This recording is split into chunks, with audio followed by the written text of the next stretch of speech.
da fêmea e quê? E do macho. Então quem é superior ao outro? Não. É complementariedade. O rei do povo Ntu, Tade Diambuiço e Votade Diante de Missi, ensina sobre a interdependência entre o macho e a fêmea. Por isso que está escrito: e façamos o mútuo, façamos o homem conforme a nossa imagem e semelhança. Saiu o quê? Macho. Então, aqueles que criaram os céus e a terra são o quê? Ou porque Nzambi é único. Não, ele é único, porque se nós juntarmos o macho e a fêmea, como é que nós vamos chamar isso? Moco, fala moco. Moco significa o quê? É só isso. Quando você combina uma coisa com alguém, essa pessoa faz aquela coisa que vocês combinaram, vocês se tornaram o quê? É casamento. Então o macho e a fêmea é a representação da nossa energia, ou da energia primordial, que nós chamamos que é Nzambi Tata. Diferente dos outros que pensam que Nzambi é um indivíduo que está sentado com barba, não. Bacalá e é quento. E não aqui que alguém é superior, outro é inferior. Os dois se complementam. Quem está entendendo?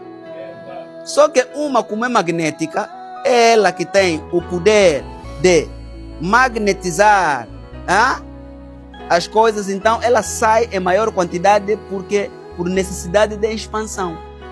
A mulher vem em maior quantidade por necessidade de quê? De expansão. Se nós queremos ter muitos filhos, temos que ter muitas mulheres. Então as mulheres elas vêm com maior capacidade numérica por essa necessidade de expansão e de magnetização da matéria. Estamos a compreender? Então não há porque o homem é superior, a mulher não. Agora, dentro da estrutura organizacional, da estrutura hierárquica, tem que haver autoridade e submissão. Ou não é assim?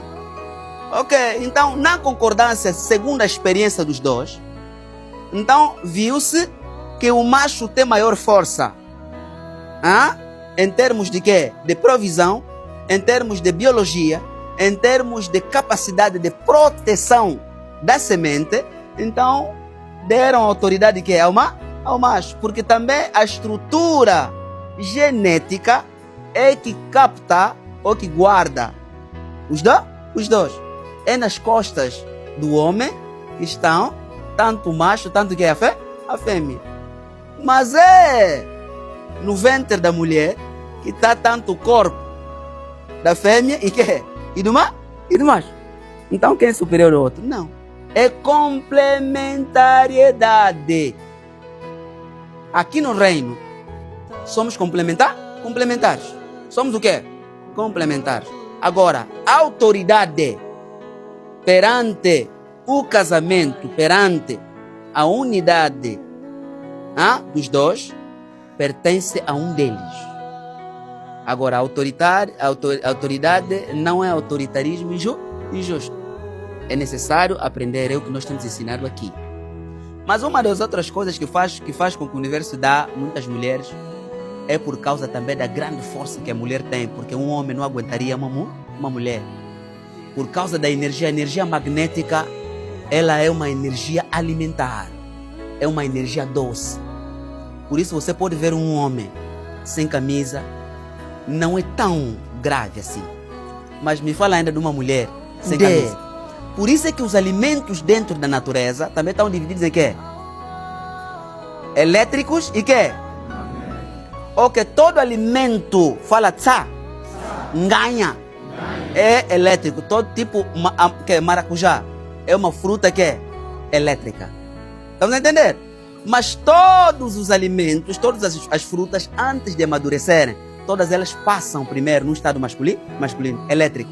Depois, quando ficam maduros, se tornam que manifestam bem que a sua natureza magnética. É tipo, não tem nenhuma mulher aqui que não passou nas costas de um homem.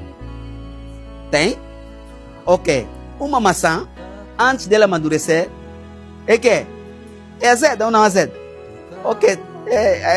Tipo, está nas costas, dá para apresentar aquela parte elétrica. Mas quando ela fica que é madura, ela agora está apresentando, na verdade, eu sou mulher. Toda fruta doce que você come é mulher.